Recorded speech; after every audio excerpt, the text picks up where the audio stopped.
వెంకటేశ్వరుణ్ణి తెలియనటువంటి వారు, వెంకటేశ్వరుడి యొక్క దర్శనం చెయ్యని వారు, ఏడుకొండలు ఎక్కని వారు ఎవరు ఉండరు. తెలుగువారి ఇలవేలుపువై అంటారు మహానుభావులు.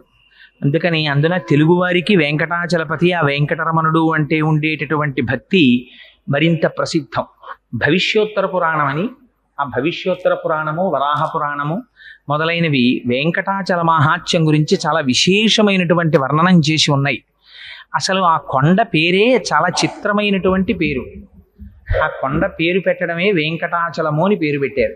ఎంత ఆశ్చర్యకరమైన విషయం అంటే, అన్నారు అజాయమానో బహుధా విజాయతి.